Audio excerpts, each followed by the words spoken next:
Hello, my name is Jesse Falaris. This is my week 3 video discussion on informed consent. I did a search and found a form from the Center of Ethical Practices.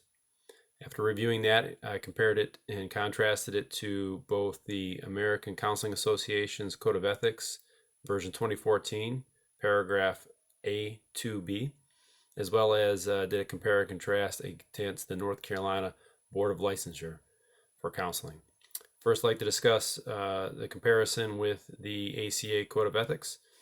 This document from the Center for Ethical Practices on Informed Consent did contain some of the key elements like purpose, goals, techniques, limitations, potential risks, as well as benefits of service. It also had fees and insurance document procedures clearly listed. It included implications of diagnosis and the use of reports.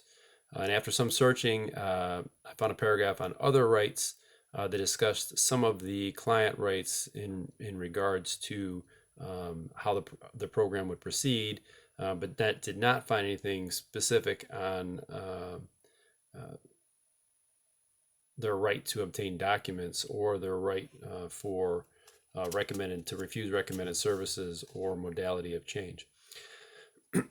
Other contrasts I found between the ethical practices informed consent form and the ACA Code of Ethics was I could find no counselor qualifications, and I had to go to separate documents to find the confidentiality as well as the roles and use of technology.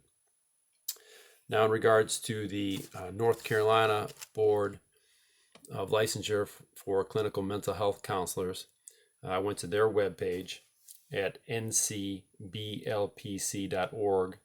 and found that they use the ACA Code of Ethics version 2014 in its entirety. They have a link right there. Their rules and regulations are all mirrored to the ACA ethics. And so the comparison, I found the same results.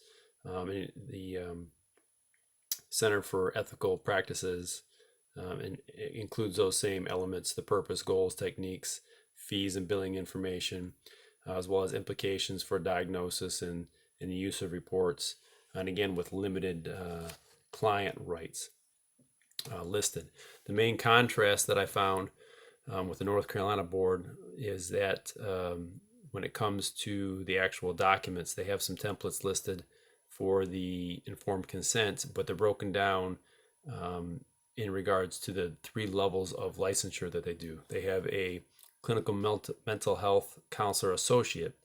Under that document, they have a paragraph for restrictions, a statement that says that the counselor is pursuing training and experience towards their licensure, so they have a restricted license. The second level is the mental health counselor, and it has a paragraph on their counseling background. The third and final, is the mental health supervisor, and that has a paragraph and statements for certification of the supervisor, the nature of the supervision to include the modal and approach, as well as evaluation procedures. So that was the compare and contrast that I did concerning the Center of Ethical Practices Informed Consent in relation to the ACA Code of Ethics 2014 and the North Carolina Board of Licensure. My reaction, I found that this is a 5-page form. It has a whole page just on purpose, goals, techniques, and limitations, which this is good information, but very in-depth, as well as a page and a half on billing, 2 paragraphs on records, but with no statement for client rights. And so I found that it was too detailed in some areas and then lacking some key elements of the ACA Code of Ethics.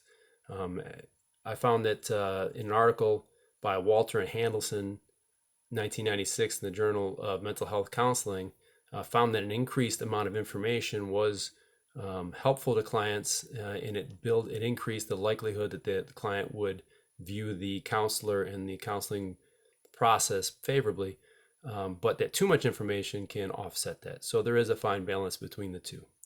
Thank you.